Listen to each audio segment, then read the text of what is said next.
हाँ जी नैक्सट आप third B का जो 24 तक गुरकीरत सही कह रहे हो बेटा उन्हें क्वेश्चन च क्या कि एक रेक्टेंगुलर शेप च कॉयल गिवन आ जिहदी साइड्स 8 ते 6 सेंटीमीटर ये तो एरिया ऑफ कॉयल आ जाएगा अगे उन्हें क्या जी having 2000 turns on the coil and carry a current of 200 milli ampere is and the coil is placed in a uniform magnetic field of 0.2 Tesla directed along the positive x-axis.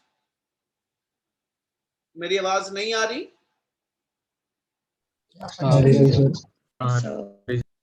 आ रही ना? अमृत तू check कर बेटा फिर तेरे वाले कोई पासे नेटवर्क होनी बेटा प्रॉब्लम उन्हें क्या जी एक रेक्टेंगुलर कॉयल ਨੂੰ ਤੁਸੀਂ ਮੈਗਨੈਟਿਕ ਫੀਲਡ ਚ ਰੱਖਿਆ ਔਰ ਮੈਗਨੈਟਿਕ ਫੀਲਡ ਤੁਹਾਡਾ ਪੁੱਤ as such positive x axis ਦੇ ਅਲੋਂਗ ਆ what is the maximum torque the coil can experience एक तो torque calculate करो और second part जो ने क्या in which orientation of the coil does it experience the maximum torque and for which orientation of the coil is the torque zero तो बेटा एक लाइन और लास्ट में क्या था when is this equilibrium stable or unstable बच्चे मैंने सिर्फ और सिर्फ एक चीज अपने को एक रेक्टेंगुलर coil given आ इस coil ਦੇ ਉੱਤੇ number of turns given ਆ ਇਹਦੇ ਵਿੱਚ ਕਰੰਟ given ਆ ਔਰ ਇਹਨੂੰ ਮੈਗਨੈਟਿਕ ਫੀਲਡ ਚ ਰੱਖ ਲਿਆ ਇਸ ਸਾਰੇ ਪ੍ਰੋਸੈਸ ਦੇ ਅੰਦਰ ਅਸੀਂ ਆਲਰੇਡੀ ਇੱਕ ਟੌਪਿਕ ਪੜਿਆ ਕਿ ਜਦੋਂ ਰੈਕਟੈਂਗੂਲਰ coil ਨੂੰ ਮੈਗਨੈਟਿਕ ਫੀਲਡ ਚ ਰੱਖਿਆ ਤੇ coil ਦੀ ਡਿਫਰੈਂਟ ਆਰਮਸ ਤੇ ਫੋਰਸਸ ਲਾਈ ਕਰਦੀਆਂ ਔਰ ਉਹਨਾਂ ਫੋਰਸਸ ਦੇ ਅੰਦਰ ਤੁਹਾਡੀ coil ਰੋਟੇਟ ਕਰ ਜਾਂਦੀ ਡਿਫਲੈਕਟ ਕਰ ਜਾਂਦੀ ਉਹਨੇ ਕਿਹਾ ਟਾਰਕ ਕੈਲਕੂਲੇਟ ਕਰੋ ਤੇ ਟਾਰਕ ਦਾ ਫਾਰਮੂਲਾ ਕੀ ਸੀਗਾ ਬੋਲੂਗਾ ਕੋਈ ਹੈ ਨਾ NIAB into sin alpha sin alpha उच्च अल्फा की चीज से कोई दसेगा अल्फा केड़ा वेरिएबल सेगा मैग्नेटिक फील्ड और नॉर्मल के बीच का एंगल मैग्नेटिक फील्ड दा नॉर्मल दे नाल जेड़ा एंगल बनदा ਉਹ ਤੇ ਦੋ ਐਂਗਲ ਆ ਜੇ ਕਿਸੇ ਨੂੰ ਭੁਲੇਖਾ ਤਾਂ ਦਿਮਾਗ 'ਚ ਰੱਖ ਲਓ ਜੇ ਆ ਮੇਰੀ ਕੋਇਲ ਗਿਵਨ ਆ ਇਸ ਕੋਇਲ ਦੇ ਉੱਤੇ ਜੇ ਮੈਂ ਆ ਕਹਾਂ ਕਿ ਮੈਗਨੈਟਿਕ ਫੀਲਡ ਕੋਇਲ ਦੇ ਨਾਲ ਕੁਝ ਐਂਗਲ ਬਣਾਉਂਦਾ ਮੈਗਨੈਟਿਕ ਫੀਲਡ ਤੇ ਕੋਇਲ 'ਚ ਜਿਹੜਾ ਐਂਗਲ ਆ ਇਹਨੂੰ ਅਸੀਂ ਥੀਟਾ ਕਹਿੰਦੇ ਪਏ ਤੇ ਜਿਹੜਾ ਮੇਰੇ ਕੋਲ ਨਾਰਮਲ ਆਫ ਮੈਗਨੈਟਿਕ ਫੀਲਡ ਨੇ ਕੋਇਲ ਦੇ ਪਰਪੈਂਡੀਕੂਲਰ ਨਾਲ ਐਂਗਲ ਬਣਾਉਣਾ ਉਹ ਐਲਫਾ ਵਾ ਠੀਕ ਹੈ ਬਾਰ-ਬਾਰ ਉਹਦੀ ਲੋਡ ਆ ਰਹੀ ਆ ਇਸ ਲਈ ਉਸ ਚੀਜ਼ ਨੂੰ ਥੋੜਾ ਧਿਆਨ 'ਚ ਰੱਖ ਲਓ ਉਹਨੇ ਕਿਹਾ ਜੀ ਕੋਇਲ ਮੈਗਨੈਟਿਕ ਫੀਲਡ 'ਚ ਪਈ ਆ ठीक है तो कॉइल का एरिया आ गया एरिया अपने को गिवन हो गया जी लेंथ इनटू ब्रेड्थ करके 48 centimetre square 48 into 10 raise to power -4 metre square अपने को एरिया गिवन है मैग्नेटिक फील्ड जेड़ा अप्लाई किया 0.2 टेस्ला करंट दी strength 100 into 10 raise to power -3 ampere तीन वेरिएबल आ गए उस तो बाद उन्हें अपने क्वेश्चन च क्या वा what is the maximum torque the coil can experience और किस ओरिएंटेशन के अंदर मैक्सिमम टॉर्क होएगा ते तीजा ने कहता कि भी टॉर्क जीरो कदों होएगा बच्चे जे टॉर्क दे फार्मूले ना चलिए ते टॉर्क दा फार्मूला सीगा NIAB * sin alpha ते पुत इस फार्मूले दे विचों गिवन वेरिएबल दे नाल टॉर्क कड्डी चलो इस वेले टॉर्क जे लेके चलिए नंबर ऑफ टर्न्स अपने कोल गिवन है 100 नंबर ऑफ टर्न्स अपने कोल सॉरी नंबर ऑफ टर्न्स अपने 2000 गिवन सो NIAB पूरा बन गया ते इस में टॉर्क दी डिपेंडेंस अल्फा और अल्फा दी वैल्यू जे sin अल्फा नु मैक्सिमम बना देगी ते टॉर्क भी मैक्सिमम है ना ते ਇਹਦਾ मतलब फर्स्ट पार्ट ਦੇ अंदर जे चलिए ठीक है जी for if tau equal to tau max जे tau नु मैक्स कहना ते ਇਹ ਉਦੋਂ पॉसिबल जे अल्फा 90 आएगा जी yes yes sir Yes, sir. therefore अपने मैक्सिमम टॉर्क दा फार्मूला जेड़ा वो NIAB वेरिएबल अपने पूरे आ ए च सिर्फ सब्स्टिट्यूट कर दियो हो जो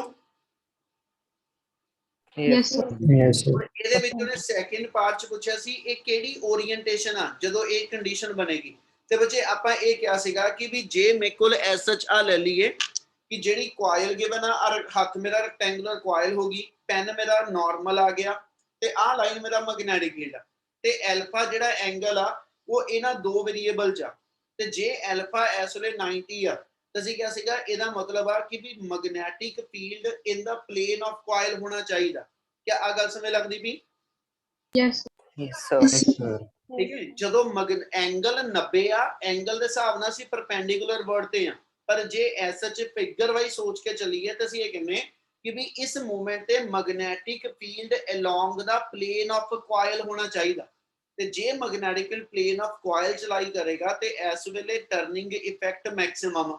ਕਿਆ ਆ ਚੀਜ਼ ਸਮਝ ਲੱਗਦੀ ਵੀ? Yes. Yes, sir. दोस्तों जो सेकंड पार्ट लिखिए ते अपने को आ जाएगा ओरिएंटेशन के अकॉर्डिंगली।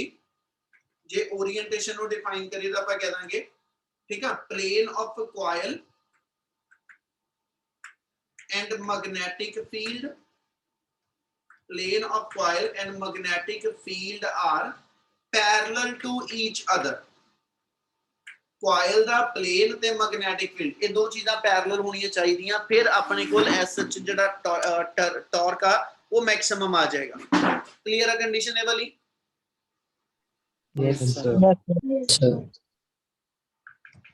चल थर्ड उन्हें जिहड़ा एदा पार्ट पूछा, थर्ड पार्ट च ने अपन ने क्या वा, in which orientation sorry for which orientation the coil is the torque zero.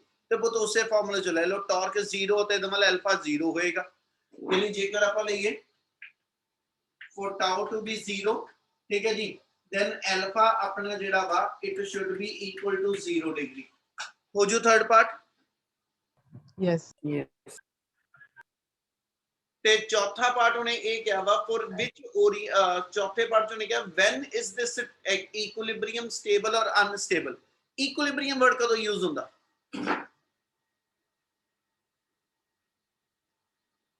Equilibrium word कदों यूज हुंदा? Sir, जो तो net force zero है. बिल्कुल, दो वर्ड लवांगे, ठीक है। प्लस वन पढ़िया सी दो कंडीशन इक्विलिब्रियम दी होंदियां, एक फर्स्ट कंडीशन ऑफ इक्विलिब्रियम जिच असीं कहने बॉडी दे उत्ते नेट फोर्स जिहड़ी ओ जीरो, ते सेकंड कंडीशन ऑफ इक्विलिब्रियम हुंदी बॉडी दे नेट टॉर्क जिहड़ा ओ जीरो। बच्चे आपां ये कह रहे कि जे मेरी कॉइल जिहड़ी आ ओ मैग्नेटिक फील्ड दे अंडर इक्विलिब्रियम च, ते ਇਹਦਾ मतलब ਇਹ ਹੋਏਗਾ ਉਹਦਾ ਜਿਹੜਾ ਐਸ ਐਚ ਟਾਰਕ ਹੋਏਗਾ ਉਹ ਜ਼ੀਰੋ ਆ। ਹੁਣ ਟਾਰਕ ਦਾ ਜਿਹੜਾ ਫਾਰਮੂਲਾ NIAB sin alpha, ਮੂੰਹ ਜਵਾਨੀ ਸਮਝਣ ਵਾਲੀ ਗੱਲ ਆ, ਸਮਝ ਲਿਓ ਧਿਆਨ ਨਾਲ। ਟਾਰਕ ਦਾ ਫਾਰਮੂਲਾ ਆਪਾਂ ਪੜਿਆ NIAB sin alpha, ਤੇ ਟਾਰਕ ਜ਼ੀਰੋ ਦੋ ਕੰਡੀਸ਼ਨਾਂ ਚ ਹੋਣਾ, ਆਈਦਰ ਅਲਫਾ ਜ਼ੀਰੋ ਔਰ ਅਲਫਾ 180। ਇਹਦਾ ਮਤਲਬ ਆ ਅਲਫਾ ਜ਼ੀਰੋ ਲਵਾਂ ਤਾਂ ਕਦੋਂ ਕਵਾਂਗਾ, ਜੇ ਆ ਪਰਪੈਂਡੀਕੂਲਰ ਦਾ ਜਿਹੜਾ ਪਲੇਨ ਆ, ਠੀਕ ਹੈ, ਤੇ ਆ ਮੈਗਨੈਟਿਕ ਫੀਲਡ ਜਿਹੜਾ ਵਾ, ਤੇ ਜੇ ਇਹ ਦੋ ਚੀਜ਼ਾਂ ਮੇਰੀਆਂ ਨੇ ਇਹ ਐਸ ਐਚ ਸੇਮ ਡਾਇਰੈਕਸ਼ਨ ਚ ਆ ਜੇ, ਯਾਨੀ ਜੇ ਆ ਚੀਜ਼ ਬਣ ਜੇ, ਇਸ ਵੇਲੇ ਅਲਫਾ ਜ਼ੀਰੋ ਆ, ਤੇ ਇਸ ਵੇਲੇ ਇਸ ਕੁਆਇਲ ਦੇ ਅੰਦਰ ਅਸੀਂ ਕਹਿੰਦੇ ਕੋਈ ਟਰਨਿੰਗ ਇਫੈਕਟ ਨਹੀਂ ਆਏਗਾ। ਕਿਆ ਇੰਨੀ ਗੱਲ ਸਮਝ ਲੱਗਦੀ ਪਈ? Yes, sir. Yes, sir. ਇਹ ਮੈਗਨੈਟਿਕ ਫੀਲਡ ਲਾਈਨਾਂ ਜਿਹੜੀਆਂ ਵਾ, ਜੇ ਮੈਗਨੈਟਿਕ ਫੀਲਡ ਲਾਈਨਾਂ ਤੁਹਾਡੇ ਪਲੇਨ ਆਫ ਕੁਆਇਲ ਦੇ ਪਰਪੈਂਡੀਕੂਲਰ ਆਣਗੀਆਂ, ਉਦੋਂ ਫਿਰ ਉਹਨੇ ਇੱਥੇ ਜਿਹੜਾ ਨਾਰਮਲ ਡਰਾ ਕੀਤਾ ਹੋਇਆ, इस नॉर्मल दे नाल उन्हें एंगल जीरो बनाना, ठीक है जी। ਇਹਦਾ ਮਤਲਬ अल्फा जीरो या ਆਪਾਂ ਕਹਿ ਦਈਏ कि भी अल्फा मेरा वो 180 बना देवे। अल्फा 180 ਵੇਲੇ ਮੇਰੇ ਕੋਲ ਕੀ ਹੋ ਗਿਆ, ਇਹ ਕੰਡੀਸ਼ਨ ਸੇਮ ਆ, ਹੁਣ ਵੀ ਇਸ ਕੁਆਇਲ ਦੇ ਉੱਤੇ ਕੋਈ ਟਾਰਕ ਨਹੀਂ ਆਏਗਾ, ਟਾਰਕ ਹੁਣ ਵੀ ਜ਼ੀਰੋ ਹੋਏਗਾ, ਪਰ ਅਸੀਂ ਕਹਿੰਦੇ ਜੀ ਇਸ ਵੇਲੇ ਜਿਹੜਾ ਇਕੁਇਲਿਬਰੀਅਮ ਆ 0 ਡਿਗਰੀ ਵੇਲੇ ਸਟੇਬਲ ਇਕੁਇਲਿਬਰੀਅਮ ਲਈਦਾ, ਤੇ 180 ਡਿਗਰੀ ਤੇ ਅਨਸਟੇਬਲ। ਇਹਨੂੰ ਯਾਦ ਕਰਨ ਵਾਸਤੇ ਜੇ ਇਸ ਚੀਜ਼ ਨੂੰ ਦਿਮਾਗ 'ਚ ਲੈ ਕੇ ਆਣਾ, ਤੇ ਇੱਕ ਟੌਪਿਕ ਦਿਮਾਗ 'ਚ ਲਾਇਓ, ਆਪਾਂ 1B 'ਚ ਪੜਿਆ ਸੀ, torque acting on a dipole when placed in electric field. ਉਹਦੇ ਅਸੀਂ ਟਾਰਕ ਦਾ ਫਾਰਮੂਲਾ PE sin ਥੀਟਾ ਲਿੱਤਾ ਸੀ, ਤੇ ਉਹ 'ਚ ਉਹਦੀ ਇਕੁਇਲਿਬਰੀਅਮ, ਠੀਕ ਹੈ, ਉਹ 'ਚ ਸਟੇਬਲ ਇਕੁਇਲਿਬਰੀਅਮ ਤੇ ਅਨਸਟੇਬਲ ਇਕੁਇਲਿਬਰੀਅਮ ਦੋਨੋਂ ਕੰਡੀਸ਼ਨਾਂ ਕੀਤੀਆਂ ਹੋਈਆਂ। ਕੀ ਗੱਲ ਸਮਝ ਲੱਗੀ ਜੋ ਮੈਂ ਦੱਸੀ? Yes, sir. Yes, sir. Yes.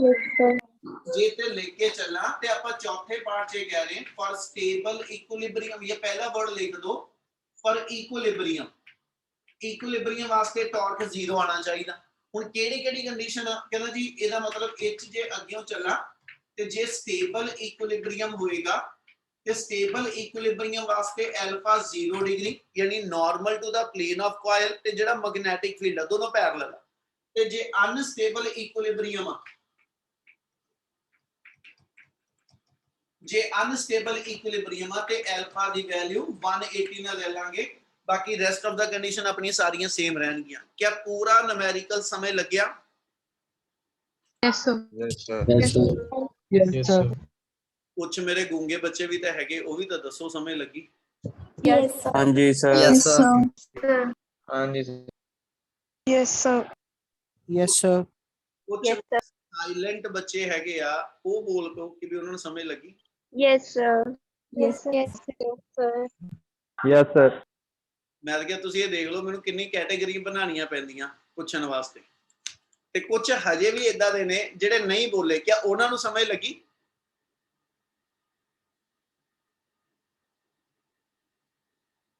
ਉਹ ਨਹੀਂ ਕੋਈ ਬੋਲਿਆ ਚਲੋ ਨੈਕਸਟ ਨੂਮੈਰੀਕਲ ਆਪਣੇ ਕੋਲ ਆ ਜਾਣਾ ਬੇਟਾ 25th ਨੂਮੈਰੀਕਲ ਆ 25th ਨੂਮੈਰੀਕਲ ਦੇ ਅੰਦਰ ਉਹਨੇ ਕੀ ਕਿਹਾ ਵਾ a circular coil of 100 turn radius 10 centimeter carry a current of 5 ampere ਕਿਹੜੇ ਕਿਹੜੇ ਤਿੰਨ ਵੇਰੀਏਬਲ ਬਣੇ ਜੀ ਹਾਂਜੀ ਉਹ ਤਾਂ ਵੇਰੀਏਬਲ ਤਿੰਨ ਕਿਹੜੇ ਬਣ ਗਏ NRI. सर एन बन गया नंबर ऑफ टर्न ਜੇ r ਆ ਗਿਆ Radius ਤੇ current। ਏਰੀਆ ਆਫ ਦਾ ਕੋਇਲ ਆ ਜਾਏਗਾ ਸਰਕੂਲਰ ਸ਼ੇਪ ਆ ਪਾਈ r ਸਕੁਅਰ ਅੱਗੇ ਉਹਨੇ ਵਰਡ ਯੂਜ਼ ਕੀਤੇ ਲਾਈਨ ਧਿਆਨ ਨਾਲ ਸਮਝਣ ਵਾਲੀ ਇੱਕ ਹੈਗੀ ਆ it is suspended vertically in a uniform horizontal magnetic field of 0.5 tesla ਆ ਮੇਰੀ ਜਿਹੜੀ ਸ਼ੀਟ ਹੋ ਗਈ ठीक है आ मेरे को चौक बॉक्स हो गया ये मेरी रेक्टेंगुलर कॉइल या सर्कुलर कॉइल होगी ਇਹਨੂੰ ਆਪਾਂ ਸਰਕਲ ਮੰਨ ਲੈਨੇ ਇਸ ਸਰਕੂਲਰ ਕॉइल ਨੂੰ ਤੁਸੀਂ ਮੈਗਨੈਟਿਕ ਫੀਲਡ ਚ ਰੱਖਿਆ ਇਹਨੂੰ ਉਹਨੇ ਕਿਹਾ ਸਸਪੈਂਡ ਕੀਤਾ ਵਰਟੀਕਲੀ ਯਾਨੀ ਇਹਨੂੰ ਮੈਂ ਤੋਂ ਹੁੱਕ ਲਗਾ ਕੇ ਇਹਨੂੰ ਇਦਾਂ ਵਰਟੀਕਲੀ ਸਸਪੈਂਡ ਕੀਤਾ ਹੋਇਆ ਤੇ ਇਹਦੇ ਵਿੱਚ ਮੈਂ ਹੌਰੀਜ਼ੌਂਟਲ ਡਾਇਰੈਕਸ਼ਨ ਚ ਇਸ ਤਰ੍ਹਾਂ ਮੈਗਨੈਟਿਕ ਫੀਲਡ ਅਪਲਾਈ ਕੀਤਾ ਹੋਇਆ ਇੰਨੀ ਗੱਲ ਸਮਝ ਲੱਗਦੀ ਪਈ Yes. Yes sir Yes, sir. ਇਹਦੇ ਵਿੱਚ ਉਹਨੇ ਅੱਗੇ ਆਪਣੇ ਕੁਐਸਚਨਸ ਕੀ ਵਰਡ ਯੂਜ਼ ਕੀਤੇ ਆ ਤੁਸੀਂ ਦੱਸਣਾ ਮੈਨੂੰ ਇਸ ਲਾਈਨ ਬਾਰੇ ਠੀਕ ਹੈ ਉਹਨੇ ਕਿਹਾ ਜੀ coil is suspended vertically in uniform horizontal magnetic field of 0.5 tesla field line makes an angle of 60 degree with the plane of coil Ki given ਆ ਮੈਨੂੰ 60 degree ਕੀ ਗਿਵਨ ਆ ਮੈਨੂੰ Theta. Theta. ਯਾਰ ਮੈਂ ਸੱਚੀ ਕਹਿੰਦਾ ਮੈਂ ਉਮੀਦ ਕਰਦਾ ਸੀ ਘੱਟੋ ਘੱਟ 40 ਜਾਣੇ ਇਕੱਠੇ ਬੋਲ ਪੋਗੇ ਕੀ ਗਿਵਨ ਉਹਨੇ ਐਂਗਲ ਜਿਹੜਾ ਦੱਸਿਆ ਬੇਟਾ ਐਂਗਲ ਉਹਨੇ ਕਿਹੜੇ ਦੋ ਵੇਰੀਏਬਲ ਚ ਕਿਹਾ ਵਾ ਉਹਨੇ ਕਿਹਾ ਜੀ ਮੈਗਨੈਟਿਕ ਫੀਲਡ ਲਾਈਨ ਜਿਹੜੀਆਂ ਨੇ ਇਹ ਐਂਗਲ ਬਣਾਉਂਦੀਆਂ ਪਈਆਂ ਪਲੇਨ ਆਫ ਕੋਇਲ ਦੇ ਨਾਲ ਆ ਪਲੇਨ ਆਫ ਕੋਇਲ ਆ ਇਸ ਪਲੇਨ ਆਫ ਕੋਇਲ ਨੇ ਮੈਗਨੈਟਿਕ ਫੀਲਡ ਨਾਲ ਜਿਹੜਾ ਐਂਗਲ ਬਣਾਉਣਾ ਇਹਨੂੰ ਅਸੀਂ ਕਿਹੜਾ ਐਂਗਲ ਮੰਨਦੇ ਆ अल्फा Theta.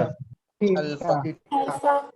अल्फा नहीं बच्चे अल्फा पुत क्यों गलत कर रहे हो अल्फा मैं बार बार समझाई है ना मैं दो पेन बार बार तो ला के समझाना पिया जे मैं एस सच इस प्लेन ऑफ कॉइल दे आ पेन नु परपेंडिकुलर मन्ना कि भी मैं कॉइल दे परपेंडिकुलर ड्रॉ कीता आ रेड पेन जेड़ा मेरे हाथ च पड़िया होया ये मेरे को मैग्नेटिक फील्ड दी डायरेक्शन आ मैग्नेटिक फील्ड लाइन कॉइल दे प्लेन नाल प्लेन आ फिंगर प्लेन ऑफ कॉइल आ ਇਹਦੇ ਨਾਲ ਐਸ ਚ ਇੱਥੇ ਐਂਗਲ ਥੀਟਾ ਬਣਾਉਂਦੀ ਪਈ ਹੈ ਜਿਹੜਾ ਬੱਚੇ ਮੇਰੇ ਕੋਲ ਐਸ ਚ ਮੈਗਨੈਟਿਕ ਫੀਲਡ ਪਰਪੈਂਡੀਕੂਲਰ ਨਾਲ ਐਂਗਲ ਬਣਾਉਂਦਾ ਇਹਨੂੰ ਅਸੀਂ ਐਲਫਾ ਕਹਿੰਦੇ ਪਏ ਪੁੱਤ ਜੇ ਇਸ ਨੂਮੈਰੀਕਲ ਚ ਮੈਂ ਐਂਗਲ ਗਲਤ ਯੂਜ਼ ਕਰ ਲਿਆ ਮੇਰਾ ਸਾਰੇ ਨੂਮੈਰੀਕਲ ਗਲਤ ਆ ਸਿਰਫ ਇਹ ਹੈ ਹੀ ਨੂਮੈਰੀਕਲ ਐਂਗਲ ਦਾ ਖੇਲ क्या ਇੰਨੀ ਗੱਲ ਪਹਿਲਾਂ ਸਮਝ ਲੱਗੀ ਅਰਸ਼ ਸਮਝ ਆਈ ਚੀਜ਼ हाँ जी सर ਆਪਣੇ ਕੁਐਸਚਨ ਚ ਵਰਡ ਯੂਜ਼ ਕੀਤੇ ਆ ਕਿ ਕੋਇਲ ਨੇ ਜਿਹੜਾ ਮੈਗਨੈਟਿਕ ਫੀਲਡ ਆ ਉਹਨੇ ਐਸ ਚ 60 ਡਿਗਰੀ ਐਂਗਲ ਪਲੇਨ ਆਫ ਕੋਇਲ ਨਾਲ ਬਣਾਇਆ ਵਾ ਇਹਦਾ ਮਤਲਬ ਪਲੇਨ ਆਫ ਕੋਇਲ ਦਾ ਮਤਲਬ ਆ ਹੋ ਗਿਆ ਆ ਮੈਗਨੈਟਿਕ ਫੀਲਡ ਦੀ ਲਾਈਨ ਆ ਗਈ ਆ ਪਲੇਨ ਆਫ ਕੋਇਲ ਆ ਗਿਆ ਇਹਨਾਂ ਦੋ ਦੇ ਵਿੱਚ ਜਿਹੜਾ ਇੱਥੇ ਐਂਗਲ ਬਣਿਆ ਇਹਨੂੰ ਉਹਨੇ ਐਸ ਚ ਤੁਹਾਡੇ ਕੋਲ ਡਿਫਾਈਨ ਕੀਤਾ 60 ਡਿਗਰੀ ਇਹ ਫਿਰ ਮੇਰਾ ਥੀਟਾ ਵਾ ਕਿ ਐਲਫਾ ਵਾ Theta. ये एंगल गलत यूज हो गया आपा थीटा लईए ते फार्मूला NIAB cos थीटा सी अल्फा दी फॉर्म च लिखना ते NIAB sin अल्फा वा हुन एंगल गलत लिख गया ते सारा गलत हो जाना बेटा गल समझ लगी नहीं पहले सारे नु Yes, sir. यस सर पूरी स्टेटमेंट इको बारी उन्हें अपने कोल की दस दिता कॉइल दे नंबर ऑफ टर्न्स आ गए रेडियस है तो मीन एरिया आ गया पाई r स्क्वायर तो करंट I आ गया suspended vertically in magnetic field of 0.5 tesla B आ गया field line makes an angle magnetic field line यानी B vector makes an angle 60 degree with the plane of coil mean theta आ गया ते जे theta 60 होया alpha कितना होया 30 30 ਇਹ ਮਤਲਬ ਜਿਹੜਾ ਨਾਰਮਲ ਅਸੀਂ ਫਾਰਮੂਲਾ ਬਾਰ-ਬਾਰ ਯੂਜ਼ ਕਰਦੇ ਪਏ ਉਹ ਐਲਫਾ ਵਾਲਾ ਵਾ ਯਾਨੀ ਜੇ ਇਸ ਨੂਮੈਰੀਕਲ ਦੇ ਵਿੱਚ ਲਿਖੀਏ ਆਪਣੇ ਕੋਲ n ਗਿਵਨ ਆ ਠੀਕ ਹੈ ਜੀ ਆਪਣੇ ਕੋਲ n ਗਿਵਨ ਆ 100 ਟਰਨ ਆ ਗਿਆ ਇਹ ਤੋਂ area of the coil pi r square ਤੋਂ ਬਣ ਗਿਆ ਮੈਗਨੈਟਿਕ ਫੀਲਡ ਆਪਣੇ ਕੋਲ ਗਿਵਨ ਆ ਕੁਐਸਚਨ ਦੇ ਅੰਦਰ 0.5 टेस्ला आ गया ठीक है करंट दी स्ट्रेंथ अपने को गिवन है जी 5 एम्पीयर ते थीटा उन्हें 60 दसिया जिदे करके अपना अल्फा जेड़ा वा वो 30 कंसीडर हो जाएगा क्लियर इन्नी गल yes sir ਹੁਣ ਦੇਖੋ ਨੇ ਪੁੱਛਿਆ ਗਿਆ ਆਪਣੇ ਕੋਲ ਉਹਨੇ ਕਿਹਾ ਜੀ calculate the magnitude of the torque that must be applied on it to prevent it from turning मैं coil ਤੇ ਕਿੰਨਾ ਟਾਰਕ ਲਗਾਵਾਂ ਕਿ coil ਜਿਹੜੀ ਆ ਜੇ ਉਹ ਡਿਫਲੈਕਟ ਹੁੰਦੀ ਆ ਤੇ ਮੈਂ ਇਹਨੂੰ ਡਿਫਲੈਕਟ ਹੋਣ ਤੋਂ ਰੋਕਣਾ ਤੇ ਬੁੱਤ ਟੌਪਿਕ ਪੜਿਆ ਸੀ ਮੂਵਿੰਗ coil ਗੈਲਵੈਨੋਮੀਟਰ ਉਹ ਚ ਅਸੀਂ ਕਿਹਾ ਸੀ ਜਦੋਂ coil ਚ ਕਰੰਟ ਪਾਸ ਕਰੋਗੇ ਤੇ ਉਹ ਕਰੰਟ ਨੇ coil ਨੂੰ ਡਿਫਲੈਕਟ ਕਰਨਾ ਜਦੋਂ coil ਡਿਫਲੈਕਟ ਹੋਈ ਤੇ ਇਹਦੇ ਥੱਲੇ ਅਸੀਂ ਦੱਸਿਆ ਸੀ ਸਪਰਿੰਗ ਲੱਗਿਆ ਹੋਇਆ ਉਹ ਸਪਰਿੰਗ ਮੁੜ ਜਾਂਦਾ ਤੇ ਜਦੋਂ ਸਪਰਿੰਗ ਘੁੰਮ ਗਿਆ ਸਪਰਿੰਗ ਆਪਣੇ ਆਪ ਨੂੰ ਵਾਪਸ ਲੈ ਕੇ ਆਉਣ ਵਾਸਤੇ ਰਿਸਟੋਰਿੰਗ ਟਾਰਕ ਲਗਾਉਂਦਾ ਤੇ ਜਿੰਨਾ coil ਤੇ ਡਿਫਲੈਕਟਿੰਗ ਟਾਰਕ ਲੱਗਿਆ ਉਨਾ ਹੀ coil ਤੇ ਰਿਸਟੋਰਿੰਗ ਟਾਰਕ ਲੱਗੇਗਾ ਫਿਰ coil ਆਪਣੀ ओरिजिनल ਪੋਜੀਸ਼ਨ ਚ ਆਏਗੀ क्या ਇਹ ਲਾਈਨ ਸਮਝ ਆਈ yes coil ਨੂੰ ਡਿਫਲੈਕਟ ਕਰਨ ਵਾਸਤੇ ਇਸ ਵੇਲੇ ਕਿੰਨਾ ਟਾਰਕ ਲੱਗਦਾ ਪਿਆ ਕਿਹੜਾ formula NIAB cos NIAB sin Abhijit दोबारा बोलियो सर cos थीटा हाँ बिल्कुल या तो पुੱਤ थीटा ना चल पो जे अल्फा ना चलना ਤੇ ਫਿਰ ਉਹਦੇ ਹਿਸਾਬ ਨਾਲ ਵੀ ਲਿਖ ਸਕਦੇ ਹੋ ਇਹਦਾ ਮਤਲਬ ਜਿਹੜਾ ਡਿਫਲੈਕਟਿੰਗ ਟਾਰਕ ਆ ਉਹ ਜਿੰਨਾ coil ਨੂੰ ਡਿਫਲੈਕਟ ਕਰਨਾ ਚਾਹ ਰਿਹਾ ਤੇ ਜੇ ਤੁਸੀਂ ਡਿਫਲੈਕਟ ਕਰਨ ਤੋਂ ਰੋਕਣਾ ਇਹ ਮਤਲਬ ਜਿੰਨਾ ਡਿਫਲੈਕਟ ਕਰਨ ਵਾਲੀ ਆਪਣੀ ਟਾਰਕ ਦੀ ਵੈਲਿਊ ਆਏਗੀ ਐਗਜ਼ੈਕਟ ਉਨੀ ਆਪਾਂ ਆਪੋਜ਼ਿਟ ਚ ਲਗਾਵਾਂਗੇ yes sir तो उन्हें क्वेश्चन च इनडायरेक्ट वे ना मेरे को टर्निंग टॉर्क ही कढाया वा डिफलेक्टिंग टॉर्क ही कढन गया आप इधर लिख देंगे इनमें टॉर्क ਤੁਸੀਂ कैलकुलेट करना ते we know that deflecting torque the formula NIAB sin alpha या cos theta ਜਿਹੜਾ ਮਰਜ਼ੀ ਲਗਾ ਦਿਓ ਜੋ ਇਹ ਡਿਫਲੈਕਟਿੰਗ ਟਾਰਕ ਦੀ ਵੈਲਿਊ ਆ ਇੰਨਾ ਹੀ ਅਸੀਂ ਲਗਾਉਣਾ ਚਾਹੁੰਦੇ ਤਾਂ ਕਿ ਇਹਨੂੰ ਡਿਫਲੈਕਟ ਹੋਣ ਤੋਂ ਰੋਕ ਦਈਏ ਯਾਨੀ ਇਹੀ ਡਿਫਲੈਕਟਿੰਗ ਟਾਰਕ ਦੀ ਵੈਲਿਊ ਮੇਰਾ ਆਨਸਰ ਹੋਏਗੀ क्या ये न्यूमेरिकल दी समझ आई yes sir yes चलो नेक्स्ट हैगा ਤੁਹਾਡੇ ਕੋਲ 26th ਹਾਂਜੀ ਥੋੜਾ ਜਿਹਾ ਹੁਣ ਇੱਥੇ ਮੂਵਿੰਗ ਕੋਇਲ ਗੈਲਵੈਨੋਮੀਟਰ ਦਾ ਕਨਸੈਪਟ ਆਊਗਾ ਮੈਂ ਇੱਕ ਵਾਰੀ ਵਿਦ ਨਿਊਮੈਰੀਕਲ ਦੀ ਸਟੇਟਮੈਂਟ ਤੋਂ ਬਾਅਦ ਉਹਨੂੰ ਵੀ ਦੱਸਦਾ ਦੁਬਾਰਾ ਸਮਝ ਲਿਓ ਉਹਨੇ ਕੁਐਸਚਨ ਚ ਕਿਹਾ ਅ rectangular coil of area 5 × 10 raised to power -4 meter square and 60 ton is pivoted about one of its vertical side ਆ coil ਹੋਗੀ ਇਹਨੂੰ ਮੈਂ pivot ਕੀਤਾ ਹੋਇਆ pivot ਦਾ ਮਤਲਬ ਇਹਨੂੰ ਮੈਂ ਲਟਕਾਇਆ ਹੋਇਆ ਵਾ ਆ ਇਹਦੀ ਜਿਹੜੀਆਂ vertical side ਨੇ ਇਹਦੇ ਤੋਂ ਇਹਨੂੰ ਮੈਂ ਇਦਾਂ ਲਟਕਾਇਆ ਹੋਇਆ ਜਦੋਂ ਮੈਂ coil ਜਿਹੜੀ ਆ ਉਹ pivot ਕੀਤੀ ਆ ਉਹਦੀ ਕਿਸੇ ਇੱਕ vertical side ਦੀ ਹੈਲਪ ਨਾਲ ਤੇ ਉਹਨੇ ਕੀ ਕਹਿ ਦਿੱਤਾ ਕੰਡੀਸ਼ਨ ਉਹਨੇ ਦਿੱਤੀ the coil is in radial horizontal field of 90 gauss ਪੁੱਤ ਆਪਾਂ ਇਹ ਕਿਹਾ ਸੀ ਜਦੋਂ ਟਾਰਕ ਇਸ ਫਾਰਮੂਲੇ ਨਾਲ ਕੱਢਦੇ ਆ ਤੇ ਟਰਨਿੰਗ ਟਾਰਕ ਜੇ ਮੈਨੂੰ ਮੈਕਸਿਮਮ ਚਾਹੀਦਾ ਜੇ ਟਾਰਕ ਦੀ ਵੈਲਿਊ ਮੈਨੂੰ ਮੈਕਸਿਮਮ ਚਾਹੀਦੀ ਆ ਤੇ ਇਸ ਫਾਰਮੂਲੇ ਦੇ ਅੰਦਰ ਮੈਗਨੈਟਿਕ ਫੀਲਡ ਵੀ ਮੈਕਸਿਮਮ ਬਾਕੀ ਆਪਾਂ ਅਲਫਾ ਦੀ ਕੰਡੀਸ਼ਨ ਛੱਡ ਦਿੱਤੀ ਐ ਇਸ ਵੇਲੇ ਟਾਰਕ ਨੂੰ ਮੈਕਸਿਮਾਈਜ਼ ਕਰਨ ਵਾਸਤੇ ਜਿਹੜਾ ਅਪਲਾਈਡ ਮੈਗਨੈਟਿਕ ਫੀਲਡ ਉਹ ਮੈਕਸਿਮਮ ਹੋਵੇ ਤੇ ਜਦੋਂ ਅਸੀਂ ਆਪਣੀ ਕੋਇਲ ਨੂੰ ਐਸ ਸੱਚ ਇਸ ਵੇ ਨਾਲ ਮੈਗਨੈਟਿਕ ਫੀਲਡ ਚ ਰੱਖਦੇ ਆ ਕਿ ਸਾਰੀਆਂ ਮੈਗਨੈਟਿਕ ਫੀਲਡ ਲਾਈਨ ਥਰੂ ਦਾ ਕੋਇਲ ਨਿਕਲਣ ਜੇ ਤੁਹਾਡੇ ਦਿਮਾਗ 'ਚ ਫਿਗਰ ਆਂਦੀ ਹੋਵੇ ਤੇ ਆ ਦੱਸਣਾ ਚਾਹ ਰਿਹਾ ਰੇਡੀਅਲ ਮੈਗਨੈਟਿਕ ਫੀਲਡ ਵਾਸਤੇ ਕਿ ਜੇ ਆ ਮੰਨ ਲਓ ਮੇਰੀ ਐਸ ਸੱਚ ਆਪਣੇ ਮੈਗਨੇਟ ਦੇ ਨਾਰਥ ਤੇ ਸਾਊਥ ਪੋਲ ਆ ਇਹਦੇ ਅਕ੍ਰੋਸ ਆ ਮੇਰੀ ਇੱਕ ਕੋਈ ਸਫੈਰਿਕਲ ਕੋਇਲ ਮੈਂ ਰੱਖੀ ਹੋਈ ਆ ਇਹਦੇ ਅੰਦਰ ਮੈਂ ਆਇਰਨ ਦੀ ਕੋਰ ਰੱਖੀ ਆ iron is one of the ferromagnetic material ਅੱਗੇ ਦੱਸੀ ਹੋਈ ਹੈ ਕੰਡੀਸ਼ਨ ਤੇ ਬੱਚੇ ਜੇ ਇਹ ਆਇਰਨ ਫੈਰੋਮੈਗਨੈਟਿਕ ਆ ਤੇ ਫੈਰੋਮੈਗਨੈਟਿਕ ਮਟੀਰੀਅਲ ਦੀ ਪ੍ਰੋਪਰਟੀ ਹੁੰਦੀ ਆ ਇਹ ਮੈਕਸਿਮਮ ਮੈਗਨੈਟਿਕ ਫੀਲਡ ਲਾਈਨ ਨੂੰ ਪੈਨੀਟ੍ਰੇਟ ਕਰਾਂਦਾ ਆਪਣੇ ਵਿੱਚ ਦੀ यानी इथों नॉर्थ तो साउथ वाल नूं जिहड़ियां मैग्नेटिक फील्ड लाइनां जानियां है ना, वो मैक्सिमम लाइनस इस कॉइल दे थ्रू होके निकलदी, यानी इहदे विच बनन वाला मैग्नेटिक फील्ड कुछ असीं इस वे नाल शो ऑफ करदे हां। आ गल समझ लगी? Yes, sir. Yes. Yes, sir. ਜਦੋਂ ਮੇਰੇ ਕੋਲ ਟਾਰਕ ਇਸ ਵੇਲੇ ਮੈਕਸਿਮਮ ਚਾਹੀਦਾ, ਉਦੋਂ ਅਸੀਂ ਵਰਡ ਬੋਲਦੇ ਕਿ ਵੀ ਜਿਹੜਾ ਮੈਗਨੈਟਿਕ ਫੀਲਡ ਆ ਉਹ ਰੇਡੀਅਲ ਫੀਲਡ ਆ। ਗੱਲ ਸਮਝ ਲੱਗੀ ਜੋ ਦੱਸਿਆ ਮੈਂ? Yes, sir. Yes, sir. Yes, sir. Yes. ਇਸ ਲਈ ਉਹਨੇ ਵਰਡ ਯੂਜ਼ ਕੀਤਾ ਹੈ ਉਹਦੇ ਅੰਦਰ ਕਿ ਵੀ ਜਿਹੜਾ ਮੈਗਨੈਟਿਕ ਫੀਲਡ ਆ ਉਹ ਰੇਡੀਅਲ ਆ ਬੇਟਾ। ਉਹਨੇ ਕਿਹਾ ਜੀ coil is in a horizontal radial field, एक सेकंड नोट करियो। अपने क्वेश्चन चुने अपने वर्ड देते हैं कि रेक्टेंगुलर कॉइल आ गई, एरिया आ गया, नंबर ऑफ टर्न्स आ गए और उन्होंने सी वर्टिकल साइड तो पिवट किया होया, लटकाया होया और वो मैग्नेटिक फील्ड दे इन्फ्लुएंस आ। मैग्नेटिक फील्ड दी स्ट्रेंथ 90 गॉस, 1 गॉस कितना सीगा टेस्ला दी पाउंड? 10 raised to power. -4 कितनी पावर? -4 -4 टेस्ला, बिल्कुल ठीक है जी। सो अगे उन्हें तुहाडे क्वेश्चन च की कह दिता, चलो नाल ही उन्हें ब्रैकेट च रेडियल फील्ड का मतलब दसता जिहदी गल आपां कीती आ।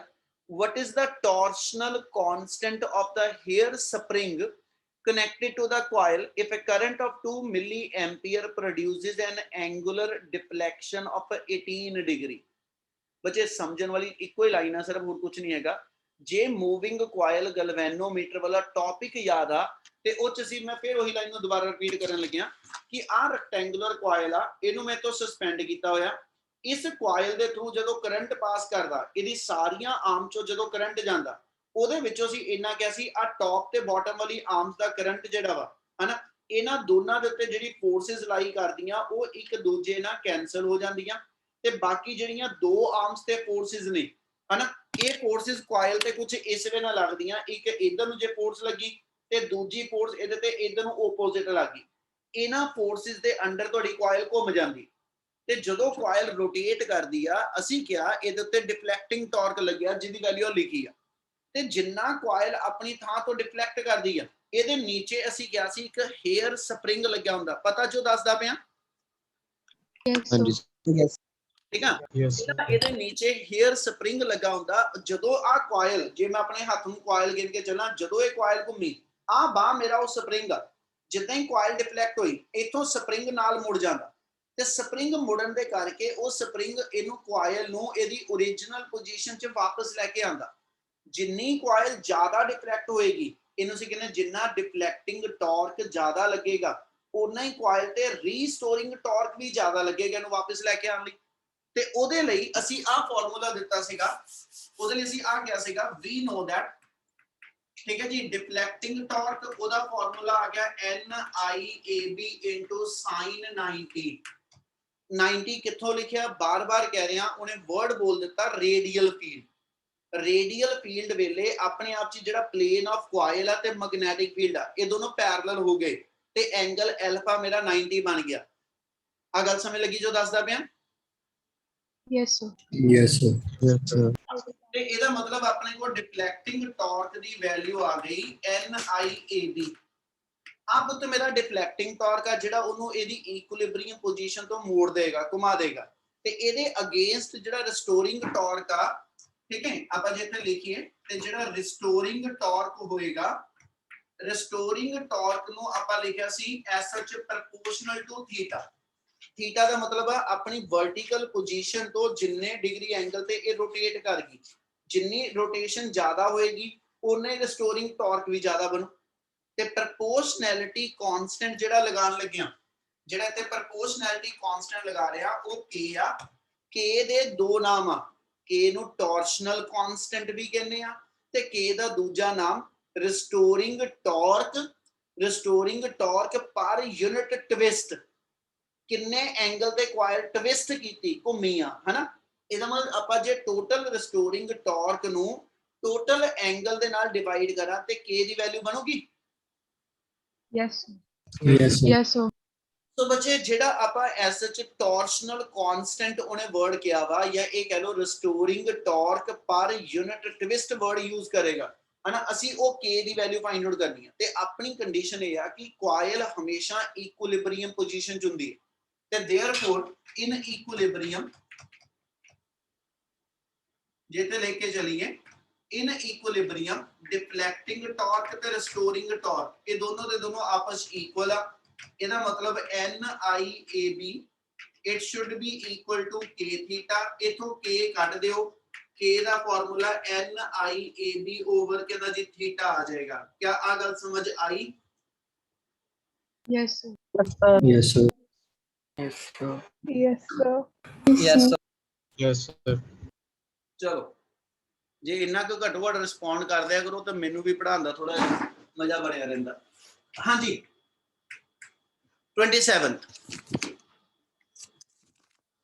27 ਜੀ ਇੱਕੋ ਹੀ ਫਾਰਮੂਲਾ ਚਾਹੀਦਾ ਮੈਂ ਪਹਿਲਾਂ ਇੱਕ ਵਾਰੀ ਫਾਰਮੂਲਾ ਦੱਸਦਾ ਇਸੇ ਹੀ ਗੈਲਵੈਨੋਮੀਟਰ ਦੀ ਪੁੱਤ ਕੰਡੀਸ਼ਨ ਦੇ ਅੰਦਰ ਇੱਕ ਦੱਸਣ ਲੱਗਿਆ ਆਪਾਂ ਮੂਵਿੰਗ ਕੋਇਲ ਗੈਲਵੈਨੋਮੀਟਰ ਚ ਦੋ ਚੀਜ਼ਾਂ ਇਹਦੇ ਨਾਲ ਪੜੀਆਂ ਸੀ ਇੱਕ ਟੌਪਿਕ ਦਾ ਨਾਮ ਸੀ ਕਰੰਟ ਸੈਂਸਿਟੀਵਿਟੀ ਦੂਜਾ ਵਰਡ ਸੀਗਾ ਵੋਲਟੇਜ ਸੈਂਸਿਟੀਵਿਟੀ ਕਰੰਟ ਸੈਂਸਿਟੀਵਿਟੀ ਸੀ ਇਹ ਕਿਹਾ ਸੀਗਾ IS ਉਹਦਾ ਸਿੰਬਲ ਆ ਅਸੀਂ ਡਿਫਾਈਨ ਕੀਤਾ ਸੀ ਜਦੋਂ ਕੋਇਲ ਡਿਫਲੈਕਟ ਕਰਦੀ ਆ ਕਿੰਨੀ ਡਿਫਲੈਕਸ਼ਨ ਕਿੰਨੇ ਕਰੰਟ ਵਾਸਤੇ ਆਈ ਯਾਨੀ ਕੋਇਲ ਕਿੰਨਾ ਡਿਫਲੈਕਟ ਕੀਤੀ ਪਰ ਯੂਨਿਟ ਕੋਇਲ ਚੋਂ ਕਰੰਟ ਕਿੰਨਾ ਇਹਦੀ ਰੇਸ਼ੋ ਨੂੰ ਕਰੰਟ ਸੈਂਸਿਟੀਵਿਟੀ ਕਹਿੰਦੇ ਕੀ ਆ ਵਰਡ ਸਮਝ ਲੱਗਿਆ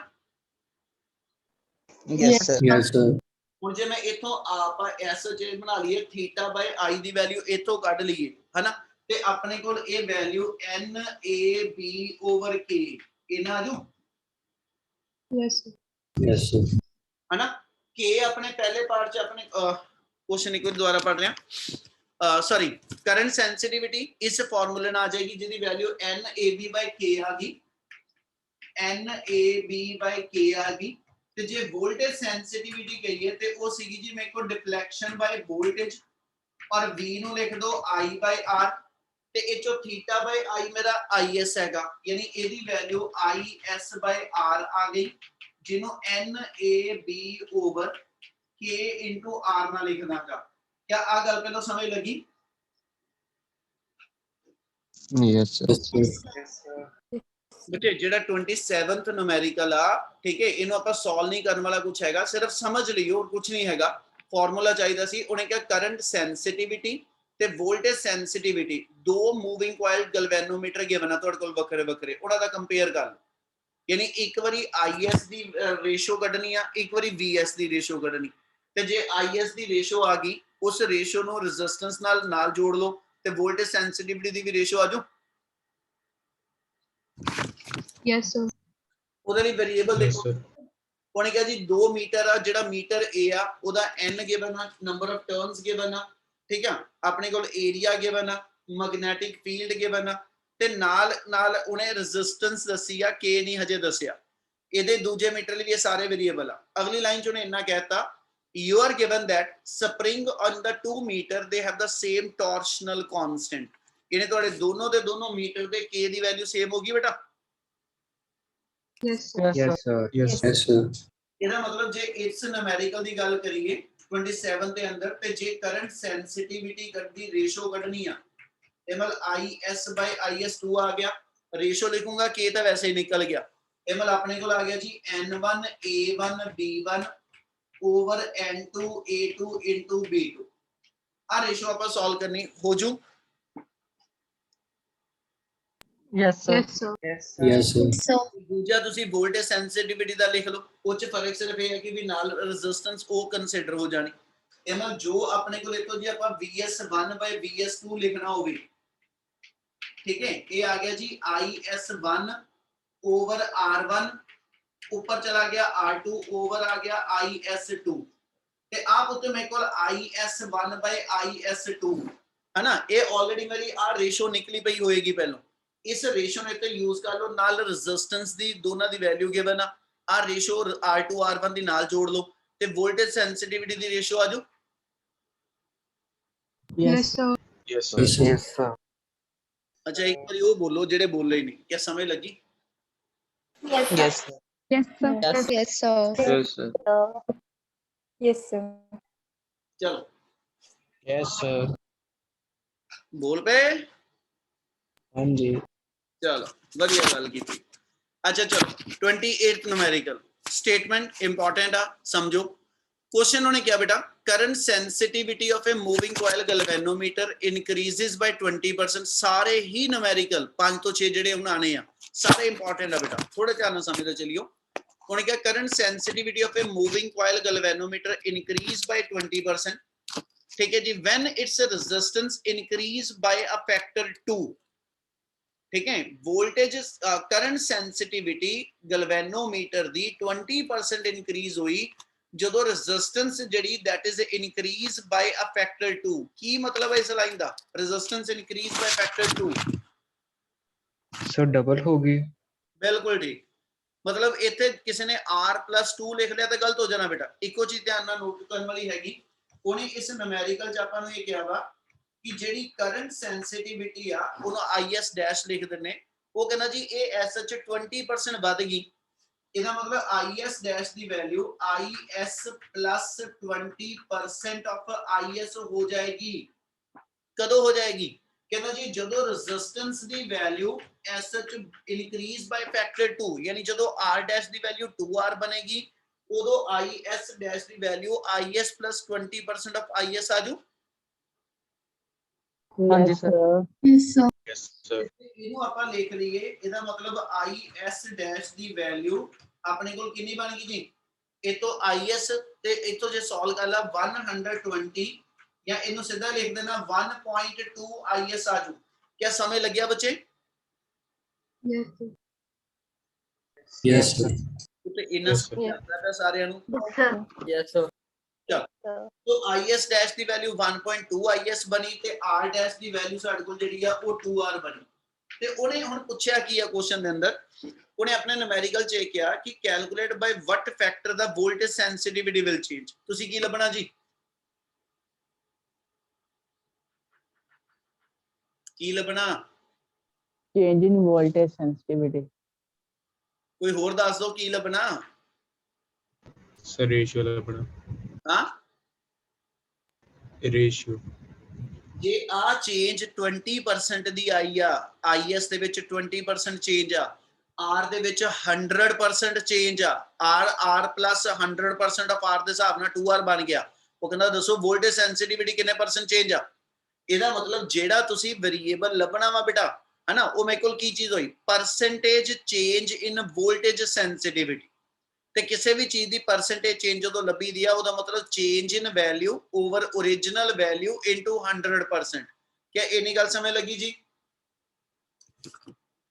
ਯੈਸ Sir. Yes sir.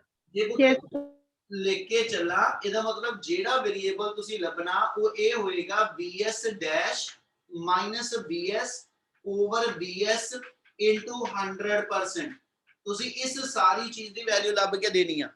क्या आ गल समझ लगी? ਯੈਸ। ਹੁਣ ਇਹ ਚ ਇੱਕ ਚੀਜ਼ ਨੋਟਿਸ ਕਰਨ ਵਾਲੀ ਆ, ਇਹ ਚੀਜ਼ ਧਿਆਨ ਨਾਲ ਰੱਖਾਂਗੇ ਕਿ VS ਡੈਸ਼ ਮਾਈਨਸ VS बनना ਕਿ VS ਮਾਈਨਸ VS ਡੈਸ਼ बनना, ਉਹ ਡਿਪੈਂਡ ਇਸ ਚੀਜ਼ ਤੇ ਕਰੇਗਾ ਕਿ ਜਿਹੜੀ ਨਵੀਂ ਵੋਲਟੇਜ ਸੈਂਸਿਟੀਵਿਟੀ ਆਏਗੀ, ਹਨਾ, ਕਿਆ ਉਹ ओरिजिनल ਤੋਂ ਜ਼ਿਆਦਾ ਵਾ ਕਿ ਥੋੜੀ ਆ, ਉਹਦੇ ਹਿਸਾਬ ਨਾਲ ਅਸੀਂ ਇੱਥੇ ਉਹਦੀ ਪਰਸੈਂਟੇਜ ਚੇਂਜ ਦੱਸਾਂਗੇ। ਪਹਿਲਾਂ ਇੰਨੀ ਗੱਲ ਸਮਝ ਲੱਗੀ? Yes, sir. Yes sir. ਹੁਣ ਮੈਨੂੰ ਜਲਦੀ ਜਲਦੀ ਦੱਸੋਗੇ ਆਪਾਂ ਕਿਹੜਾ ਫਾਰਮੂਲਾ ਲੈ ਕੇ ਚੱਲੀਏ, ਕਿੱਦਾਂ ਸੋਲਵ ਕਰ ਦਈਏ?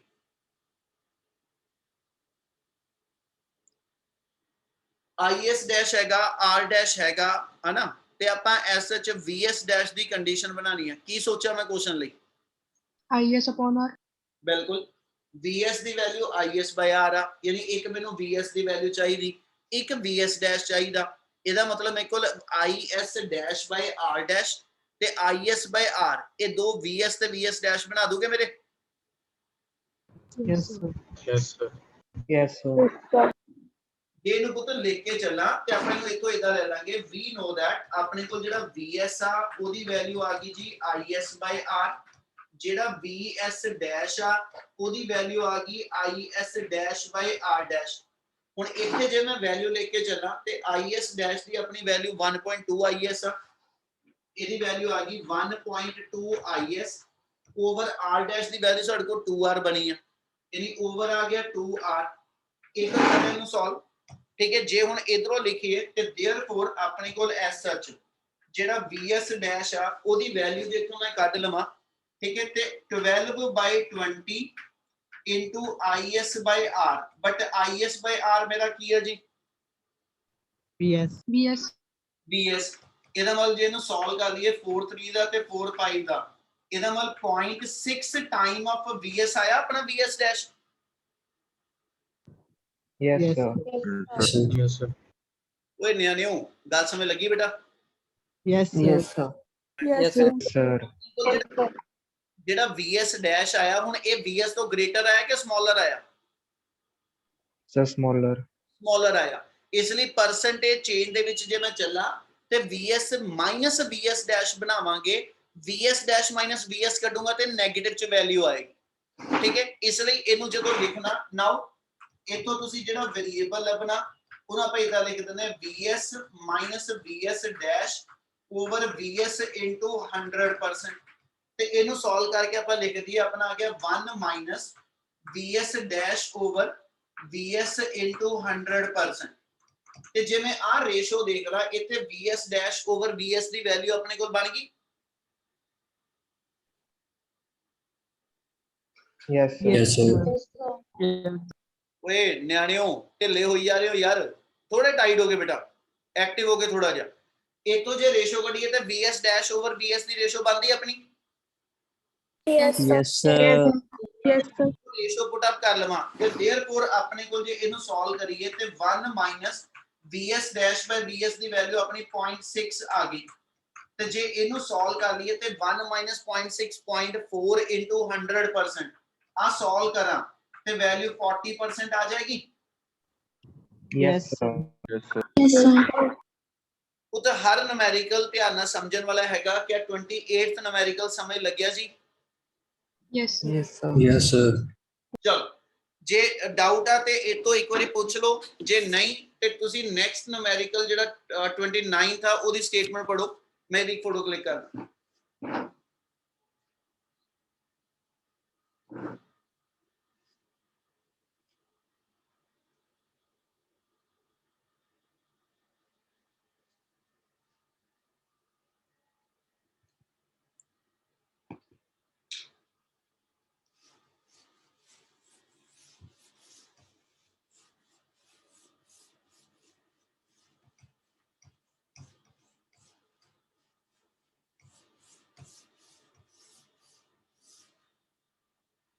ਹਾਂਜੀ ਬੇਟਾ ਨੈਕਸਟ ਨੂਮੈਰੀਕਲ ਕਿਹੜਾ ਜੀ? ਕਿੰਨਵਾਂ ਕਰਨਾ ਆਪਾਂ? 29. 29। ਚਲੋ 29th ਨੂਮੈਰੀਕਲ ਦੀ ਸਟੇਟਮੈਂਟ ਚ ਵਰਡ ਦੇਖੋ ਕੀ ਕਹੇ ਉਹਨੇ। ਹੁਣ ਆਪਾਂ ਟੌਪਿਕ ਪੜਿਆ ਸੀ, ਉਹਦੀ ਗੱਲ ਨਾਲ ਜੋੜਨ ਲੱਗਿਆ। ਆਪਾਂ ਟੌਪਿਕ ਪੜਿਆ ਸੀਗਾ ਕਨਵਰਜਨ ਆਫ ਗੈਲਵੇਨੋਮੀਟਰ ਇਨਟੂ ਵੋਲਟਮੀਟਰ ਤੇ ਇਨਟੂ ਐਮੀਟਰ। ਤੇ ਇਹਦੇ ਲਈ ਇੱਕ ਟੌਪਿਕ ਪੜਿਆ, ਉਹਦਾ ਨਾਮ ਸੀਗਾ ਸ਼ੰਟ। ਸ਼ੰਟ ਕਿਹਨੂੰ ਕਹਿੰਦੇ ਪਤਾ?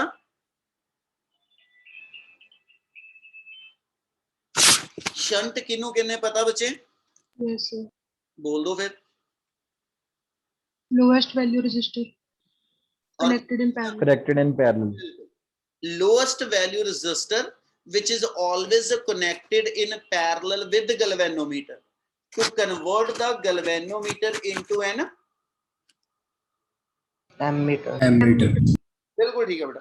ਜਦੋਂ ਗਲਵੈਨੋਮੀਟਰ ਨੂੰ ਐਮੀਟਰ ਚ ਚੇਂਜ ਕਰਨਾ, ਹਮੇਸ਼ਾ ਗਲਵੈਨੋਮੀਟਰ ਦੇ ਪੈਰਲਲ ਇੱਕ ਲੋ ਰੈਜ਼ਿਸਟੈਂਸ ਅਸੀਂ ਅਟੈਚ ਕਰ ਦਿੰਨੇ। ਉਸ ਲੋ ਰੈਜ਼ਿਸਟਰ ਨੂੰ ਅਸੀਂ ਸ਼ੰਟ ਦਾ ਨਾਮ ਦਿੰਨੇ ਬੇਟਾ। ਤੇ ਉਹ ਚ ਦੋ ਕੁ ਵਰਡ ਸੀਗੇ ਜਿਹੜੇ ਦਿਮਾਗ ਚ ਲੈ ਆਈਏ, ਇੱਕ ਵਾਰੀ ਰਿਕਾਲ ਕਰਾ ਰਿਹਾ। ਉਹ ਚ ਅਸੀਂ ਆ ਕਿਹਾ ਸੀਗਾ ਕਿ ਕਿਸੇ ਵੀ ਗਲਵੈਨੋਮੀਟਰ ਦੇ ਅੰਦਰ ਇੱਥੇ ਜੇ ਮੰਨ ਲਓ 0 ਤੇ ਇੱਥੇ 5 ਐਂਪੀਅਰ ਲਿਖਿਆ ਹੋਇਆ ਤੇ ਇਹਦੇ ਅਕ੍ਰੋਸ ਇਸ ਵੇ ਨਾਲ ਕੁਝ ਲਾਈਨਸ ਲੱਗੀਆਂ ਹੋਈਆਂ। ਠੀਕ ਆ, ਤੇ ਜੇ ਪੁਆਇੰਟਰ ਮੇਰਾ ਜਿਹੜਾ ਵਾ ਐਸ ਐਚ ਦੂਜੀ ਲਾਈਨ ਤੇ ਹੋਵੇ, ਤੀਜੀ ਤੇ ਹੋਵੇ, ਚੌਥੀ ਤੇ, ਅਸੀਂ ਉਹਦੇ ਅਕੋਰਡਿੰਗਲੀ ਦੱਸ ਦਿੰਨੇ ਕਰੰਟ ਕਿੰਨਾ। ਤੇ ਗਲਵੈਨੋਮੀਟਰ ਦਾ ਜਿਹੜਾ ਕਰੰਟ ਆ ਉਹਦਾ ਸਿੰਬਲ IG ਲਿਖਿਆ। ਤੇ ਅਸੀਂ ਕਹਿੰਦੇ ਜੀ ਜਦੋਂ ਐਸ ਐਚ ਇਹਦੀ ਫਸਟ ਲਾਈਨ ਤੇ ਪੁਆਇੰਟਰ ਆਏਗਾ ਤੇ ਇਸ ਡਿਵਾਈਸ ਦਾ ਲੀਸਟ ਕਾਊਂਟ ਕਿੰਨਾ। ਜੋ ਇਸ ਡਿਵਾਈਸ ਦਾ ਲੀਸਟ ਕਾਊਂਟ ਆ ਉਹਦਾ ਇੱਕ ਨਾਮ ਅਸੀਂ ਹੋਰ ਰੱਖਿਆ ਸੀ, ਉਹਨੂੰ ਅਸੀਂ ਨਾਮ ਦਿੱਤਾ ਸੀ ਫਿਗਰ ਆਫ ਮੈਰਿਟ। ਪਤਾ ਲੱਗਿਆ ਜੋ ਮੈਂ ਬੋਲਿਆ? Yes, sir. Yes, sir. Repeat ਕਰ ਰਿਹਾ ਪੁੱਤ। ਇਸ ਡਿਵਾਈਸ ਦੀ ਇੱਕ ਲਾਈਨ ਦੀ ਰੀਡਿੰਗ ਕਿੰਨੀ ਆ, ਜਿਹਨੂੰ ਅਸੀਂ ਲੀਸਟ ਕਾਊਂਟ ਕਹਿੰਦੇ ਆ, ਉਹਦਾ ਦੂਜਾ ਨਾਮ ਫਿਗਰ ਆਫ ਮੈਰਿਟ ਆ।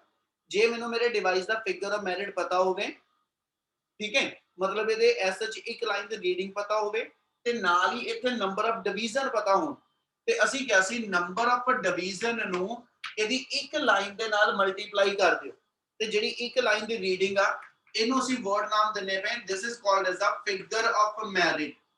ਤੇ ਦੂਜੇ ਪਾਸੇ ਇਹਨੂੰ ਅਸੀਂ ਲੀਸਟ ਕਾਊਂਟ ਵੀ ਕਹਿ ਦਿੰਨੇ, ਤੇ ਲੋਡ ਪੈਣ ਤੇ ਅਸੀਂ ਇਹਨੂੰ ਜਿਹੜਾ ਵਾ ਉਹ ਐਸ ਸੱਚ ਕਰੰਟ ਸੈਂਸਿਟੀਵਿਟੀ ਵੀ ਕਹਿ ਦਿੰਨੇ। ਕਿਉਂ ਕਹਤਾ ਕਰੰਟ ਸੈਂਸਿਟੀਵਿਟੀ, ਸਮਝਿਓ ਗੱਲ ਧਿਆਨ ਨਾਲ। ਜੇ ਇਸ ਵੇਲੇ ਇਹਦੇ ਅੰਦਰ ਟੋਟਲ 5 ਲਾਈਨਸ ਨੇ ਤੇ ਇਹ 5 ਐਂਪੀਅਰ ਮੇਜਰ ਕਰਦੀਆਂ, ਇਹਦਾ ਮਤਲਬ ਗਲਵੈਨੋਮੀਟਰ ਦਾ ਮੈਕਸਿਮਮ ਕਰੰਟ 5 ਐਂਪੀਅਰ ਆ, ਤੇ ਜੇ 5 ਐਂਪੀਅਰ ਮੇਜਰ ਕਰ ਰਿਹਾ ਤੇ ਇਹਨੂੰ 5 ਨਾਲ ਡਿਵਾਈਡ ਕਰ ਦਵਾਂ, ਯਾਨੀ n ਨਾਲ ਡਿਵਾਈਡ ਕਰ ਦਵਾਂ, ਤੇ n ਨਾਲ ਡਿਵਾਈਡ ਕਰਕੇ ਜਿਹੜਾ ਮੇਰੇ ਕੋਲ ਵੇਰੀਏਬਲ ਬਣਦਾ ਪਿਆ ਅੱਜ ਨੂੰ k ਕਹਿੰਦੇ ਪਏ, ਟੋਟਲ ਕਰੰਟ ਨੂੰ ਟੋਟਲ ਨੰਬਰ ਆਫ ਡਿਵੀਜ਼ਨ ਨਾਲ ਡਿਵਾਈਡ ਕਰਾਂ ਤੇ ਇੱਕ ਡਿਵੀਜ਼ਨ ਕਿੰਨਾ ਕਰੰਟ ਮੇਜਰ ਕਰੇਗੀ ਉਹਦੀ ਵੈਲਿਊ ਆਊਗੀ। Yes, sir. Yes, Yes, sir. sir. Sir. Yes, sir. ਤੇ ਦੂਜੇ ਪਾਸੇ ਬੱਚੇ ਆਪਾਂ ਪਿੱਛੇ ਹੁਣੀ ਇੱਕ ਪੜਿਆ ਵਰਡ ਕਰੰਟ ਸੈਂਸਿਟੀਵਿਟੀ, ਅਸੀਂ ਕਿਹਾ ਸੀ ਜੀ ਡਿਫਲੈਕਸ਼ਨ ਬਾਈ ਕਰੰਟ, ਕਿੰਨੀ ਡਿਫਲੈਕਸ਼ਨ ਟੋਟਲ ਆਈ, ਕਿੰਨੇ ਕਰੰਟ ਵਾਸਤੇ ਆਈ, ਇਹਦੀ ਰੇਸ਼ੋ ਜਿਹੜੀ ਉਹ ਵੀ ਇੱਕ ਤਰ੍ਹਾਂ ਮੇਰੇ ਕੋਲ ਜਿਹੜੀ ਆ ਕਰੰਟ ਸੈਂਸਿਟੀਵਿਟੀ ਨੂੰ ਡਿਫਾਈਨ ਕਰਦੀ ਹੈ। ਹੁਣ ਇਹਨਾਂ ਵੇਰੀਏਬਲ ਦੀ ਫਾਰਮ 'ਚ ਆਪਾਂ ਆਪਣੇ ਨੂਮੈਰੀਕਲ ਨੂੰ ਲੈ ਕੇ ਚੱਲਦੇ। ਉਹਨੇ ਕੁਐਸਚਨ 'ਚ ਹੁਣ ਵਰਡ ਕੀ ਬੋਲੇ ਉਹ ਸੁਣਿਓ ਇੱਕ ਵਾਰੀ ਧਿਆਨ ਨਾਲ। ਕੁਐਸਚਨ ਹੈਗਾ ਆਪਣਾ 29 है ना, हाँ 29। ਉਹਨੇ ਕਿਹਾ when a galvanometer having 30 division scale Ki given ਹੋ ਗਿਆ, And n ਆ ਗਿਆ, ਠੀਕ ਹੈ। ਜਿਨ੍ਹਾਂ ਦੀ 4 10 ਤੇ ਕਲਾਸ ਆ ਮੈਂ ਛੱਡ ਦੇਣਾ ਤੇ ਐਵੇਂ ਲੀਪ ਪਹਿਲੋਂ ਨਾ ਕਰਿਓ। when a galvanometer having 30 division scale and 100 ohm resistance, ਇਹ resistance ਕਿਸ ਡਿਵਾਈਸ ਦੀ given ਆ, ਗਲਵੈਨੋਮੀਟਰ। galvanometer ਦੀ resistance ਨੂੰ ਅਸੀਂ G ਲਿਖਦੇ ਹਾਂ capital, is connected in series to a battery of 3 volt through a resistance of 200 ohm, shows full scale deflection। यानी ਜਦੋਂ ਇੱਕ ਸਰਕਟ ਦੇ ਅੰਦਰ ਆਪਾਂ ਕੀ ਲਗਾਤਾ ਬੇਟਾ, ਜੇ ਇਸ ਨੂਮੈਰੀਕਲ ਨੂੰ ਲੈ ਕੇ ਚੱਲੋ ਤੇ ਉਹਨੇ ਕੁਐਸਚਨ 'ਚ ਇਹ ਕਿਹਾ ਕਿ ਵੀ ਤੁਹਾਡੇ ਕੋਲ ਇੱਕ ਗਲਵੈਨੋਮੀਟਰ ਗਿਵਨ ਆ, ਤੁਹਾਡੇ ਕੋਲ ਇੱਕ ਗਲਵੈਨੋਮੀਟਰ ਗਿਵਨ ਆ, ਗਲਵੈਨੋਮੀਟਰ ਦੀ ਆਪਣੀ ਜਿਹੜੀ ਰੈਜ਼ਿਸਟੈਂਸ ਆ, ਠੀਕ ਹੈ, ਗਲਵੈਨੋਮੀਟਰ ਦੀ ਆਪਣੀ ਰੈਜ਼ਿਸਟੈਂਸ ਜਿਹੜੀ ਆ ਉਹ 100 ਓਮ ਗਿਵਨ ਆ, ਇਹਨੂੰ ਇੱਕ ਰੈਜ਼ਿਸਟੈਂਸ ਦੇ ਨਾਲ ਅਟੈਚ ਕਰਤਾ। ਸਿਰਫ ਇੱਕ ਵਾਰੀ ਸਰਕਟ ਸਮਝ ਲਓ, ਕੱਲ ਨੂੰ ਕੰਟੀਨਿਊ ਕਰਾਂਗੇ। ਇਹਨੂੰ ਇੱਕ ਰੈਜ਼ਿਸਟੈਂਸ ਨਾਲ ਅਟੈਚ ਕਰ ਦਿੱਤਾ, ਔਰ ਜਿਹੜੀ ਰੈਜ਼ਿਸਟੈਂਸ ਨਾਲ ਅਟੈਚ ਕੀਤਾ ਉਹ ਹੈਗੀ 200 ਓਮ ਦੀ, ਤੇ ਇਸ ਅਰੇਂਜਮੈਂਟ ਨੂੰ ਇੱਕ ਬੈਟਰੀ ਦੇ ਨਾਲ ਅਟੈਚ ਕਰ ਦੋ। ਬੈਟਰੀ ਹੈਗੀ ਮੇਰੀ 3 ਵੋਲਟ ਦੀ। ਕਿਆ ਸਰਕਟ ਸਮਝ ਲੱਗਿਆ? Yes, sir. Yes, yes, sir. sir. Yes, sir. ਉਹਨੇ ਕਿਹਾ ਬੁੱਤ find the figure of merit, ਇਸ device the figure of merit ਕੱਢੋ। ਤੇ ਫਿਗਰ ਆਫ ਮੈਰਿਟ ਅਸੀਂ ਹੁਣੀ ਕਹਿ ਕੇ ਹਟੇ k ਨੂੰ ਕਹਿੰਦੇ, ਠੀਕ ਆ, ਤੇ k ਦਾ ਫਾਰਮੂਲਾ Ig/n ਸੀਗਾ। Yes, sir. Yes Yes, sir. sir. Yes, sir. ਆਪਣੇ ਕੋ n ਕੁਐਸਚਨ ਚ ਉਹਨੇ ਦੱਸਿਆ 30 ਡਿਵੀਜ਼ਨ ਆ, Ig ਲੱਭਣਾ। Ig ਦਾ ਮਤਲਬ ਆ ਜਿਹੜਾ ਇਸ ਸਰਕਟ ਦਾ ਕਰੰਟ ਆ, ਤੇ ਕਰੰਟ ਦਾ ਸਿੰਪਲ ਫਾਰਮੂਲਾ ਹੋ ਗਿਆ ਟੋਟਲ ਵੋਲਟੇਜ ਬਾਈ ਟੋਟਲ ਰੈਜ਼ਿਸਟੈਂਸ। ਇਹਦਾ ਮਤਲਬ ਇੱਥੇ Ig ਲਿਖ ਦਵਾਂ ਤੇ Ig ਦੀ ਵੈਲਿਊ ਟੋਟਲ ਵੋਲਟੇਜ ਬਾਈ ਟੋਟਲ ਰੈਜ਼ਿਸਟੈਂਸ ਆ ਗਈ। ਆ ਆਪਣੇ ਕੋਲ 3 ਗਿਵਨ ਆ, ਤੇ ਆਪਣੇ ਕੋਲ ਆ ਜਿਹੜੀ 200 ਪਲੱਸ 100 ਯਾਨੀ 3/300 ਮੀਨ 0.01 ਐਂਪੀਅਰ। ਆ ਮੇਰੇ ਕੋਲ Ig ਆ ਗਿਆ, 30 ਨਾਲ ਡਿਵਾਈਡ ਕਰ ਲਾਂਗਾ, k ਆ ਜੋ। Yes, Yes, Yes, sir. ਤੇ ਲਾਸਟ ਉਹਨੇ ਕਹਿਤਾ ਕਿ ਇਹਨੂੰ ਮਾਈਕਰੋ ਐਂਪੀਅਰ ਚ, ਆਪਾਂ ਐਂਪੀਅਰ ਚ ਕੱਢਾਂਗੇ ਵੈਲਿਊ, ਤੇ ਤੁਸੀਂ ਇਹਨੂੰ ਮਾਈਕਰੋ ਚ ਨਾਲ ਚੇਂਜ ਕਰਨਾ ਹੋ ਜੂ। yes, sir. Yes, sir. Clear ਆ ਜੀ ਸਾਰਿਆਂ ਨੂੰ ਇੰਨਾ? yes, sir. Yes Yes, sir. sir. Sir. Okay ਬੇਟਾ, ਇੱਥੇ ਰੋਕ ਰਿਹਾ, ਕੱਲ ਇਸੇ ਤੋਂ ਕੰਟੀਨਿਊ ਕਰਾਂਗੇ। ਨੈਕਸਟ ਦੋਨੋਂ ਤਿੰਨੋਂ ਨੂਮੈਰੀਕਲ ਕਾਫੀ ਇੰਪੋਰਟੈਂਟ ਆਪਣੇ।